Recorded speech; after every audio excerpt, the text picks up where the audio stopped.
یەکێک دروستکراوەکانی خوای پەروەردگار بریتین لە مەلائیکە سەلامی خوای پەروەردگاریان لەسەر بێت. بەپێی کۆمەڵی حەدیثی پێغەمبەری خوا صلی الله علیه وسلم کۆمەڵە مەلائیکەیەکەیە ئیشەکانیان تەنها لە ڕۆژدایە، کاری ڕۆژیان پێسپێرداوە. کۆمەڵی مەلائیکەیشەیە کاری شەویان پێسپێرداوە. با بزانین ئەم مەلائیکانە ئیشیان چییە؟ سەلامی خوای پەروەردگاریان لەسەر بێت. مەلائیکەکان بەدلە بن، ئەوانەی شەو لەگەڵ ئەوانەی ڕۆژدا، بەڵام کاتێک کە دەگەڕێنەوە بۆ لای خوای پەروەردگار، خوای گەورە پێیان دەفەرمێ ئەوانەی کە بە ڕۆژ یا ئەوانەی کە بە شەو لەناو خەڵکیدا ژیاون، متابعەی خەڵکی دەکەن، بزان خەڵکی خەریکی چییە، شتەکان دەنووسن و بەرز دەکەنەوە بۆ ئاسمان. خوای گەورە دەفەرمێ کەیفە تەڕەکتوم عیبادی، ئەی مەلائیکەکانی ڕۆژ، ئێوە بەندەکانی منتان چۆن بینی؟ ئەی مەلائیکەکانی شەو، بەندەکانی منتان چۆن بینی؟ هەر کەسە وەصفی خۆی دەکات، یەک بە یەک ناومان دەبرێت. هەندێکیان دەفەرمون لە مەلائیکانی شەو و ڕۆژ دەفەرمون سەلامی خۆیان لەسەر بێ، ئەی پەروەردگارمان، ئێمە فڵان کەس و فڵان کەس و فڵان کەسمان بینی نوێژیان دەکرد، و کاتێکیش کە وازمان لێیان هێنا و ڕۆشتین ئەوان نوێژیان دەکرد، ڕکوعیان دەبرد، سوجودیان بۆ خوا دەبرد. لای خوای پەروەردگار وەصفت دەکرێ بەوەی کە تۆ کەسێکی نوێژکەر و ڕوو لە خوای. پێغەمبەری خوا صلی الله علیه وسلم دەفەرمێ فمن جاء بهن لم يضيع منهن شيئا استخفافا بحقهن كان له عند الله عهد أن يدخله الجنة. هەر کەسێک پێنج فەرزەکە بە جوانی بکە، هیچیان لێ نەفەوتێنێ، نەک ئەوەی ئەم حەدیثە شمولی چوار نوێژەکە ناکە، ئەوەی کە نوێژ بیانی ناکە، شمولی ناکەم حەدیثە. هەر کەسێک پێنج نوێژەکە بە جوانی بکە و هیچیان لێ نەفەوتێنێ، خوای گەورە وعدی داوە ئەوەی پێنج فەرزەکە بە جوانی بکە و بەردەوام بێ لەسەری، دەیخەمە بەهەشتەوە. کەواتە نوێژکردنی من و تۆ هۆکارێکە بۆ چوونە بەهەشتی ئێمە پشتیوان بەخوا. بۆیە کاتێکە با ئێمە مەلائیکەی شەو، مەلائیکەی ڕۆژ سەلامی خۆیان لەسەر بێ بە هەموو پاک و خاوێنێکی خۆیانەوە شایەتیمان بۆ بدەن کە ئێمە نوێژکەرین. خوای گیان ئێمە لایەن بووین نوێژیان دەکرد، ئێمە ئەوانمان بەجێ هێڵا هەر نوێژیان دەکرد. خوای گەورە عالمە، مەلائیکانیش لە ڕۆژی قیامەتە دەبنە شایەت بۆ تۆ. ئیمامی عەتای خوڕاسانی ڕەحمەتی خوای لێ بێ دەفەرمێ هیچ عەبدێک نییە سەجدەیەک بۆ خوا بەرێ لە جێگایەکدا لەسەر زەوی. کاتێک کە تۆ لە جێگایەکە لەسەر زەویدا سەجدەیەک بۆ خوای گەورە دەبەی، ئیلا ئەو زەویە لە ڕۆژی قیامەتە شایەتیت بۆ ئەدە. خوای گیان فڵان کەس فڵان ڕۆژ لەسەر من سەجدەی بۆ تۆ برد. ئەو فەزڵی خوای بە هەموو کەسێکی ناتە. و دەفەرمی ئەو ڕۆژەیشی کە دەمریت ئەو زەویە بۆ تۆ دەگری، ئەو شوێنە بۆ تۆ دەگری. خوای گەورە باسی قەومی فیرعەون دەکا، ئەفەرمێ نە ئاسمان و نە زەوی بۆیان نەگیرا بۆیان، چونکە شایستەیان نەبوو. ئەو بەڵگەی لەسەرەوەی کە ئینسانی ئیماندار کاتێک کە دەمرێت زەویش بۆی دەگری، ئاسمانیش بۆی دەگری. کەواتە ئەم فەزڵە دەست خۆمان دەرنەکەین. چۆن بەندەکانی مندان جێهێڵا؟ خوایە گیان دەفەرمون مەلائیکان سەلامی خۆیان لەسەر بێ، ئێمە لایەن بووین نوێژیان دەکرد، ئێمە ئەوانمان بەجێهێڵا هەر خەریکی نوێژ و عیبادەت بوون. خوای گەورە پرسیار لە کۆمەڵی مەلائیکە دەکات سەلامی خۆیان لەسەر بێ، مەلائیکەی شەو و ڕۆژ کە متابعە و چاودێری خەڵکی دەکەن، ئەوانەی کە باشن ئەوانەی کە خراپن. خوای گەورە دەفەرمێ چۆن عەبدەکانی منتان جێهێڵا؟ دەفەرمون خوایە گیان بە ڕۆژ ئێمە لای بووین نوێژی نەکرد، سەجدەی بۆ خوا نەبرد، ڕکوعی نەبرد. مەلائیکەی شەویش دەفەرمون خوایە گیان ئێمە شایەتین ئەم ئینسانە مجریمە سەجدەی بۆ خوا نەبرد و نوێژی نەکرد. لای خوای گەورە شایەتی دەسەردەن ڕۆژی دوو شەو ڕۆژێکا دوو جار. مەلائیکەی ڕۆژ و مەلائیکەی شەویش ئەی نوێژ نەکرد، ئەی دوور لە خوا، شایەتی ئەدەن کە تۆ کەسێکی فاشلی، کە تۆ کەسێکی دۆڕاوی، چونکە تۆ سەجدە بۆ خوا نابەی. کەواتە بە خۆتا بچۆرەوە، شەو و ڕۆژ تۆ شایەتیت لەسەر ئەدرێ، ئەی نوێژ نەکەری خوانە ناس. هەتا ئێوەرە بڵێ دڵم پاکە، ڕۆژی دوو جار جەریمەکەی تۆ لە ئاسمان باز دەکرێت. بەڵێ خۆشەویستان، با بە خۆمان دابچینەوە. خوای گیان ئێمە شایەتین فڵان کەس نوێژی بیانی هەر ناکرد. خوای گیان من چەند جار چوومە نوێژی بیانیم نەبینیوە ئەم ئینسانە نوێژی بیانی هەر بکە، شایەتی خراپت بۆ درێ لە ئاسمان لەسەروی عەرشەوە. خوای گیان من ئاگادارم بە ڕۆژ و بە شەو ئەوانەی کە شەون ئەوانەی کە مەلایکەی ڕۆژن نوێژەکانیان فڵان کەس نوێژەکەی تاخیرەکرد نوێژی لە کاتی خۆیان نەکرد. الله ئەکبەر. لەم شایەتیە کە بۆ تۆ ئەدرێ و یاخود ئەم شایەتێک کە لەسەر تۆ ئەدرێ بۆی ئاگادار بە شایەتی باشت بۆ ئەدرێ یا خراپ. خوایگە نوێژی ناکرد، خوایگە نوێژی تاخیرە کرد. چونکە پێغەمبەری خوا فەرمیێ صلی الله علیه وسلم هەر کەسێ نوێژەکانی کەم و کوڕی تیا بێ فەوتان دەبێتی فقط خابەوە خەسیرە، ئەوە تیا ئەچێ و ڕزگاری نابێ، خەسارەت مەدی دنیا و قیامەت. کێ پێی خۆشە خەسارەت مێ لە دنیا و قیامەت؟ کەس پێی خۆش نییە بە دەم، بەس بەکردەوە بیسەلمێنە. کەواتە ئاگادار بە ئاگامان لە خۆمان بێ. سوێن بەخوا مەلایکەکانی ڕۆژ ئەم جمعەی من و تۆ ئەبن بۆ ئاسمان، خوش عالمە لە سەروی عەرشەوە. نوێژەکەی بەیانیشتیان بردووە، ئەوەشی کە نەیکردووە شایەتی بۆ دەن ئێوارە کە گەڕانەوە دوای نوێژی عەسر بەبێ حەدیث شایەتی ئەدەن خوایگەن ئەمڕۆ فڵان کەس و فڵان کەس نوێژ بەیانیان نەکرد. بەڵێ سێ گەنجی دوور لە خوا نوێژ نەکەر خوانەناس بە ڕێگاگە دەڕۆن سیارەیەکیان پێیە قەدەری خوا تووشی ڕووداوێکی زۆر بەهێز دەبن، ڕووداوی سیارە دوانیان یەکسەر دەمرێ، بەڵام لە ناو سیارەکەدا گۆرانی ئاخر سەوتی پێدراوە پەنا بەخوا. ئەو مرورەی کە چۆتە سەریان دەڵێ چوومە سەر ئەو ئینسانی کە لە سەرەمەرگا بوو نەفەری سێیەم لە کۆتایی ژیاندا بوو، دوانیان هاوڕێکەی مردووە، دوو هاوڕێکەی تەنیا ئەم ماوەتەوە. ئەڵێ وتم بڵێ لا إله إلا الله، ئەیوت ئەنا فی سەقەر، ئەی من لە سەقەردام، من لە سەقەردام، هەتا مرد وتی من لە سەقەردام، شایەتمانی نێنە. ئەڵێ پێم وت بە خەڵکی باشە سەقەر چییە؟ ئەم مرورە نێزانین سەقەر یعنی چی؟ وتیان سەقەر شوێنی نوێژنەکەرەکانە، بەشێکە لە بەشەکانی جەهەنم پەنا بەخوا، ناوێکە لە ناوەکانی جەهەنم، هەتا مرد وتی من لە جەهەنمدام، من لە سەقەردام، چونکە لە دنیادا خوای نەناسی. تۆش هەموو شەو ڕۆژێک مەلایکەی خوا بۆ هەموو پاک و خاوێنی خۆیانەوە سەلامی خۆیان لەسەر بێ شایەتی ئەدەن کە تۆ نوێژ نەکەری، کە تۆ نوێژی بانیت نەکردووە، کە تۆ نوێژ تاخیر دەکەی. جا بۆیە بە خۆتا بچۆرە ئاگادار بە خوا غافڵ نییە و بێئاگا نییە لە تۆ. خوای گەورە بە پرسیارە مەلایکانی شەو ڕۆژ دەکات کاتێک کە بەدڵ دەبن دەفەرمێ عەبدەکانی منتان چۆن بینی؟ چۆن عەبدەکانی منتان جێهێڵا؟ مەلایکەی ڕۆژ دەڵێ خوایە ئەمڕۆ فڵان ئافرەت و فڵان ئافرەت و فڵان ئافرەت و فڵان ئافرەتم بینی سافیرە بوون، لەچکیان بەسەرەوە نەبوو، لاشەیان بەدەرەوە بوو. مەلایکەی شەویش بە هەمان شێوە ئەو شایەتی ئەدەت. خوشکی بەڕێزم بە خۆتا بچۆرەوە، ڕۆژی دوو جار خوای گەورە لە سەروی عەرشەوە ئاگای لە تۆیە، هیچ شتێکی لێ غافڵ نابێ. بەڵام ئەم مەلایکانیش داناو بوو ئەوەی لە ڕۆژی قیامەتە شایەت بن لەسەر تۆ یا شایەت بن بۆ تۆ. خوای گیان واللهی فڵان کەسمان بینی سنگی بەدەرەوە، فڵان کەسمان بینی شووی کرد بەڵام بە شێوەیەکی ناشەرعی، خوای گیان فڵان کەسمان بینی لاشەی بەدەرەوە بوو، پێیەکانی بەدەرەوە بوو، قژی بەدەرەوە بوو. شایەتیت لەسەر ئەدەن هەم لە دنیا هەم لە قیامەت بەدبەختی ئەگەر تۆ بەنەکەی نەگەڕێتەوە بەلای خوا. ڕۆژی دوو جار سافیرەیی تۆ، خراپی تۆ، ناملتەزیمی تۆ دەبرێت بۆ ئاسمان. خوایگەن فڵان کەس خۆی داناپۆشی، ئەوەشی کە خۆی داپۆشیوە بێگومان مەلایکە شایەتی بۆدا کە فڵان کەس کەسێکی داپۆشراو بوو. الحەمدولله خوایگەن ئێمە لایەن بووین داپۆشراو بوون، ئێمە جێمانی ڕا هەر داپۆشراو بوون. پێغەمبەری خوا صلی الله عليه وسلم دەفەرمێ وشر نسائكم المتبرجات المتخيلات وهن المنافقات. خراپترین ئافرەتانی ئێوە ئەو ئافرەتانن کە سافیرن، جوانی خۆیان دەرەخەن، سنگی خۆیان، قۆڵی خۆیان، قاچی خۆیان، لاشەی خۆیان دەرەخەن بۆ پیاوان، بە تەکەببور و بە خۆ زلزانینەوە بەسەر زەویا دەڕۆن. ئەوانە پێغەمبەری خوا فەرمێ صلی الله علیه وسلم خراپترین ئافرەتن و ئەوانە منافقن. جا تۆ پێت خۆشە هەموو ڕۆژێ سافیرەیی تۆ ببرێ بۆ ئاسمان بۆ لای خوای پەروەردگار، شەرم ناکەی لەخوا بۆ بە خۆتا ناچیتەوە، بۆ شەرم لەخوا ناکەی خوشکم بۆ خۆ داناپۆشی، ڕۆژێکە بێ بە کفن داتەپۆشن، بە خۆتا بچۆرەوە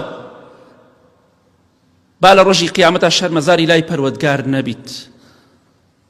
خۆ داپۆشە، تۆبە بکە بگەڕێرە بۆ لای خوا، هەتا ئەو ڕۆژەی لەناو قەبرەکەدا تۆبە دەکەی بەڵام تۆبەکردن لێ وەرناگیرێت. هەموو شەو ڕۆژێک تۆ لای خوا وەسفەکەی بە سافیرە، شەرم لەخوا ناکەی؟ شەرم ناتگرێ؟ بەداخۆ بۆ هەندێ پیاو دوو لە ڕێبەرەسان کە غیرەت و پیاوەتیان لەدەست داوە، ئافرەتەکانیان ژنەکانیان ئەوەنە لە چک بەسەریانەوە نییە.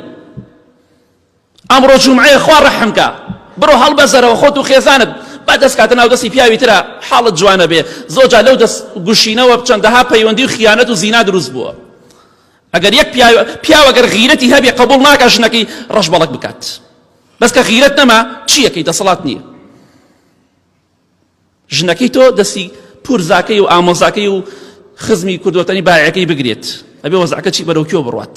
خوا ڕەحم کات، هەر بڵێ دڵم پاکە، سوێن بەخوا مردی خوای گەورە لەگەڵ دژمنانی خۆیان حەشر دەکات. با بە خۆمان دابچینەوە لای خوا مەلایکەکان وەسفان نەکەن بە خراپ. خوشکی بەڕێزم بە خۆتا بچۆرەوە. خوای گەورە پرسیار لە مەلایکەی شەو ڕۆژ دەکات چۆن عەبدەکانی منتان جێڵا؟ دەڵێن خوایە ئەوانەی شەویش و ئەوانەی ڕۆژیش، ئیترەوەی کە بینیوانە. خوایگەن عەبدەکانی تۆمان جێڵا جگەرەیانە خوارد، دانیشتە بوو بە شەو نێرگەلەیە خوارد بە حساب خەمی خۆی دوورە خاتەوە. خوای گەورە کە دڵی تۆی دروست کردووە دەفەرمێت دڵی تۆ بە قورئان و بە زیکر خۆشە بێت، تۆ شەیطان پێت ئەڵێ بە نێرگەلە و بە جگەرە ئەچی قسەی شەیطان تەطبیقەکەی. شەرم ناکەی لە خوا، مەلایکە هەموو ڕۆژێ لای خوا وەسفت کات کە تۆ جگەرە خۆر و نێرگەلە خۆری، عارەخۆری، حەبخۆری. خوایگەن عەبدەکانی تۆمان جێڵا خەریک دۆمی نەبوون، خەڵکی تاوڵە بوون. باشە بۆ تاکەی بە خۆمان دانەچینەوە، هەتاکەی شەرم لە خوا نەکەین. لەوانەیە هەندێک لەو خەڵکە لە ڕووی نەی لای منا دۆمی نەبکە، لای منا جگەرە بخوا و نێرگەلە بخوا. ئەی باشە یعنی ئەوەندە شەرمش لە خوا ناکەی؟ ئەی باشە بە خۆت ناڵی من کەسێکی دۆڕا و خراپم، بەقەت مرۆڤێکی تاوانبار شەرم لە خوا ناکەم؟ بە خۆتا بچۆرە و کاتێک کە تۆ جگەرە دەخۆی نێرگەلە دەکێشی بە دڵنیایە پێتەڵم لە سەروی عارشەوە باسی تۆ دەکرێت کە تۆ جگەرە خۆر و نێرگەلە خۆری، کە تۆ حەبخۆر و مەشروب خۆری. بۆیە بە خۆتا بچۆرە و هەتاکو ماوی تۆبە بکە بگەڕێرە بە لای خوا. اللهم اغفر للمؤمنين والمؤمنات والمسلمين والمسلمات. خوای گەورە گوناهی دایک و باوک و مردوەکانمان هەموو مسلمانان خۆش بیا رب العالمین.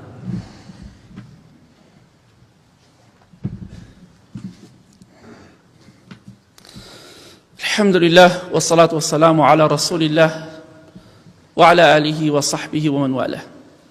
خوای گەورە لێمان خۆش بە لە پیاوان و لە ئافرەتان لە هەمومان خۆش بە خوای گەورە بەهۆی تاوانی خۆمانەوە سەر زەویشمان قورس کردووە بەخوا. خوای گەورە پرسیار لە مەلایکان دەکات سەلامی خوایان لەسەر بێ ئەوانەی کە لە شەو متابعی خەڵکی دەکەن و ئەوانش کە بە ڕۆژ چاودێری خەڵکی دەکەن. ئەفەرمێ خوای گەورە عەبدەکانی منتان چۆن جێڵا؟ خوای گیان دەڵێن خوای گیان چوین بۆ لایەن، هەندێکیان خەریکی زیناکردن بوون شەو بە یا ڕۆژ بێ، خەریکی فاحیشە و خراپەکاری بوون. خوشکی بەڕێزم، برای بەڕێزم، کێ زەمانی ئەوەت بۆ دەکات دوای ئەوەی کە زینات کرد نامریت پێش ئەوەی کە تۆبە بکەیت و بگەڕێتەوە بۆ لای خوا؟ کێ زەمانت دەکات؟ کێ زەمانەکە ئەو کاتێک کە پیاوەکە دێ بۆ لای لەو کاتە هەردووان خوا ڕۆحتان ناکێشێت؟ بۆیە خوشکی بەڕێزم کاتێک کە پیاوەکەت لە ماڵ نییە تر بە هەر هۆکارێک بێ لە ماڵ دەرچوو و نایەتەوە، دڵخۆش نەبی بەوەی کە پیاوێکت هێناوەتە ژوورە و کەس ئاگای لە تۆ نییە. ئەو مەلایکەی کە خوای پەروەردگار دایناوە بە دیار سەری تۆوە خراپەکانە دەنووسێ. ئەو مەلایکەش کە دەگەڕێ لە شەو ڕۆژە بەدڵ دەبن، ئەوانش کاتێک کە دەگەڕێنەوە لە نوێژی بانی تەواو بوون دەگەڕێنەوە ئەڵێن خوایە گیان ئێمە شایەتین ئەم شەو فڵان عەبدی تۆ لەگەڵ فڵان کەسا زینای دەکرد. خوش عالمە لەسەر عەرشەوە ئاگای لێتە کە خەریکی زیناکردین، خوای گەورە تۆ دەبینێت، ئاگای لە هەموو حرەکە و جوڵەیەکدا. بۆیە تۆ وەصف کراوی ئەی فاشلی دۆڕاو، ئەی خیانەتکار، تخوا حەیف نییە پیاو بڕوات کەسابەت و دەوام بۆ تۆ بکە، تۆش خەریکی زینا و بەدڕەوشتیت. حەیفە یەقمی ئاوت پێ بدری، یەقم ئاو. وەصف دەکرێی لە مەلایکی شەو مەلایکی ڕۆژ وەصفت دەکا فڵان کەس کەسێکی خوای گیان زینایان دەکرد، خەریکی زینا بوو. خوای گەورە عالمیشە دەی بۆیە بگەڕێرە بۆ لای خوا، دڵت خۆش نەبێ پیاوەکەت لە ماڵ نیە کەس ناتبینی، ئەڵڵا ئەتبینێ. مەلایکە بە دیار سەرتەوەی، دوو مەلایکەش لە ڕاست و چەپت ئاگایان لە تۆی کە تۆ خەریکی زیناکردنی. خوشکی بەڕێزم، برای بەڕێزم، بە خۆتا بچۆرەوە، بۆیە شەو و ڕۆژ لای خوا شەرمەزار نەبیت. بە خۆتا بچۆرەوە، وەسفت نەکرێ بە کەسێکی زیناکەر و پەنا بەخوا بەدڕەوشت. خوای گەورە پرسیار لە مەلایکەی شەو ڕۆژ دەکات سەلامی خوایان لەسەر بێ چۆن عەبدەکانی منتان جێڵا؟ ئەفەرمون خوایە گەر ئێمە ڕۆشتین بۆ لای ئەوان و ئەوانیشمان جێهێڵا خەریکی پەیوەندی و تەلەفۆن بوون. ژن بە پیاوی دەوت خۆشتمەوێ، پیاو بە ژنی دەوت خۆشتمەوێ. بۆیە ڕۆژانە خوشکی بەڕێزم، برای بەڕێزم، ئەو عەشقایەتی کە تۆ دەیکەی، ئەو پەیوەندی و دڵداری کە تۆ دەیکەی، ئەو ئەوین و خۆشەویستەی کە تۆ دەیکەی، ئەی کچ و کوڕەکان، ئەی ژن و پیاوەکان، ڕۆژانە مەلائیکەی خوا لەسەرتان دەنووسێت لای چاپتان. و ئەو مەلایکانەی کە بە شەو بە ڕۆژ بەدل دەکرێن و متابعە و چاودێری تۆ دەکەن، بەرز دەبنەوە بۆ ئاسمان، خوای گەورە پرسیاری تۆی لێ دەکات، تۆش وەڵامت چییە بێت؟ لە ڕۆژی قیامەتدا خوا شەرمەزارت بکات. وەڵا خوایە گیان بە سەعات قسەیەکرد لەگەڵ پیاوێکە، خوایە گیان بە سەعات لەگەڵ ژنێکە قسەیەکرد و پەیوەندی و خۆشەویستیان بەدلە کرد. پیاوەکەی خۆی هەیە، پێی ناڵێ خۆشتمەوێ، هەزار جار بە کەسێکی خراپ و خراپەکار ئەڵێ خۆشتمەوێ، هەزار جار خۆی کاتە قوربانی، بەڵام پیاوەکەشی بە ئاواتی وێ قسەی خۆشی لەگەڵا بکە بەداخەوە. بۆیە ئاگادار بە شەو و ڕۆژ تۆ وەصف دەکرێی لە سەروی عەرشە و مەلایکە وەصفت دەکا کە تۆ کەسێکی خراپەکاری خەریکی خۆشەویستی و عەلاقە و پەیوەندیت. دڵت خۆش نەبێ و نەزانی خوا لە تۆ بێ ئاگایە، شەو و ڕۆژ کردەوەکانت بەرزە بێتە بۆ ئاسمان بە شەرمەزاریەوە. بۆیە تۆ بگەڕێنەوە بۆ لای خوا، بزانە خوا ئاگای لە تۆیە، و پاشانیش مەلائیکە لە ڕۆژی قیامەتە شایەتیت بۆ نادەن، بەڵکو شایەتیت لەسەر ئادەن، چونکە تۆ کەسێکی خراپی. بۆیە ئەمڕۆ تۆ بۆ بگەڕێنەوە بۆ لای خوا، دڵت خۆش نەبێ، پەیوەندیت هەیە و کەس پێت نازانێ، خوا پێت دەزانێ، مەلائیکە شایەتە بەسەرتەوە. بەڵێ خوای گەورە دەفەرمێ مەلائیکەکان سەلامی خوایان لەسەر بێت، چۆن عەبدەکانی منتان جێڵا، دەڵێن خوایە گیان عەبدەکانی تۆمان جێڵا خەریکی قورئان خوێندن بوون، قورئانیان دەخوێنا، زیکری خوایان دەکرد، ڕۆژوویان دەکرد، خواپەرستیان دەکرد. ئەمە شایەتی باشت بۆ دەنوانە ئەوەی چاکە بکە و خراپە بکە، ڕۆژانە چاکە بکەی لە ڕۆژدا و لە شەودا بەرزە بێتەوە ئاسمان. جا بزانە کامیانت پێخۆشە، پێت خۆشە لای خوای گەورە وەصفت بکرێ بە چاکە یا بە خراپ، پێت خۆشە وەصف کری یا زەم کری، مەدح کری یا زەم کری، پێت خۆشە بۆ خۆت هەڵی بژێرە ئەمڕۆ. ئەوەی ئەمڕۆ کردومانە، ئەوەی دوێنە کردمان، ئەوەی پێرێ و ساڵێک و ساڵێک دوو ساڵەوە پێش کردمان، ئەوەی تۆ بۆ مالێ نەکردوێ، هەمووی ڕۆژانە بەرز بۆتە بۆ ئاسمان. جا بۆیە با بە خۆمان دابچینەوە. خوایان قورئانیان دەخوێنا، زیکری خوایان دەکرد. خۆشەویستی خوا صلى الله عليه وسلم لحديثك صحيح دا فرمي أو ذكرانك إيه وديكن سبحان الله، الحمد لله، لا إله إلا الله، والله أكبر، هر ذكرك إيه وأنجامي أدن. أو ذكرانا كاتك أرد لاي كوريكي هنگ وهنگ ميشنك لناويا چي دنگ دنگي دت عادني كي صوتك دي لناويا، وكاتك أبيني جود للصوتي أو هنگانه دبيت. پیغمبری خوا فرمی صلی الله علیه وسلم او ذکرانی که تو انجامی ادی به دوری عرشی خوادا که گورترین مخلوقی خوایا وکو او هنگ دنگیان دیو اسورین او باسی تو اکن الله خوايان سبحان الله كذا خوايان من سبحان الله فلان قسم كردويتي الحمد لله كذا خوايان من الحمد لله فلان قسم همو ذكر كانت قرآن خوتنا كانت همو برز بيتو بو آسمان خوايان يا عبدكاني خومان بيني عبدكاني تومان بيني وجيش من هيلان اوان قرآن عند خوينا وذكري خوايان ذكرت و او ذكر لا خواي پرودگار ككردوت ابو خواي پرودگار لا خواي گوره باسي دكري ولدوروبري عرشش او ذكريت ود صورتها ناو دنيا وي پیغمبري خوا فرمي صلى الله عليه وسلم هيچ آية بيتان خوش نيه كسك لا ايوا همو روج لدوروبري عرش ذك نايو ببري وباسي بكريت همو ما بيمان خوش ديبا ان شاء الله بخوما دابچينوا خواي گوره پرسیال ملائکان دکا سلامی خوایان سر بی ملائکه شو روش اوانی که چاودیری ایمه دکن چون عبدکانی ایمتان جیلا دفرمون خوایان عبدکانی تو من جیلا وکاتکش که اوان من بینی سیری فیلمیان دکرد فیلمی خراب فیلمی تر بۆیە ڕۆژی 4 فیلم سەیرەکەی 5 سەیرەکەی دانەیە سەیرەکەی بە شەوە یا بە ڕۆژە بە هەر کامێکیان بێ هەمووی بەرزە بێتەوە بۆ ئاسمان لە سەروی عەرشەوە ئەو مەلایکانە سەلامی خوای پەروەردگاریان لەسەر بێ شایەتی لەسەر ئەدەن کە تۆ کەسێکی سەیری فیلمەکەی خوای گیانگویان لە گۆرانی دەکرد فڵان کەس خوای گیان دانیشتو لە سوچێکا خۆی مات کردبوو سەیری فیلمی خراپی دەکرد بۆ مۆبایلەکەی خوای گیان هەموویان مۆبایلێکیان بەدەستەوە بوو کەمێکیان زیکری تۆیان دەکرد یان تۆیان لەبیر بوو هەمویان سەیریشتی دنیایان دەکرد سەیریشتی خراپیان دەکرد بۆیە ئەو فلیمانەی کە سەیرت کردووە هەمووی لە سەروی عەرشەوە باس کراوە لای خوای پەروەردگار و خوای گەورە عالمیشە پێی فلیم بە فلیمت ئەڵقە بە ئەڵقەت کە سەیرت کردووە دقە بە دقە و سانی بە سانی هەمووی لە سەروی عەرشەوە خوای گەورە ئاگادارە پێی و باسیش کراوە مەلائیکەی شەو ڕۆژ ڕۆژێک نییە دوان نییە سیان نییە چوار نییە تۆ لای خوا وەسفەکەی بە کەسێکی خراپ سەیری فلیمێکت خوای گەر مۆبایلەکەی پێ بوو لە تۆ ناترسە سەیری وتارێکی ناکرد کاکە گوێ لە وتار مەگرە شێتە بی گوێ لە قورئان مەگرە خۆ تەعزیە نییە بۆ قورئان بۆ تەعزیە هاتووە ئەسڵەن تەعزیە لە ئیسلامە هەر نییە ئەم شێوەی کە ئەمڕۆ هەیە قورئان بۆ تەعزیە نەهاتووە بۆ هاتووە بمان کاتە بە شەر و مرۆڤ بۆ هاتووە عاقڵمان کە و تێمان بگەێنێ نەک بۆ تەعزیات بێ نەک بۆ قورئان خوێندن هاتبێ بۆی کە پارەی پێ پەیدا بکەین لە قەبرستانەکان و شوێنەکانی ترا جا پێت خۆشە مەلایکەی شەو و ڕۆژ وەسفت کە تۆ سەیری فلیمەکەی گوێ لە گۆرانی دەگری نەبخوا کەس پێی خۆش نییە با بە خۆمان دابچینە براکانم خوشکەکانم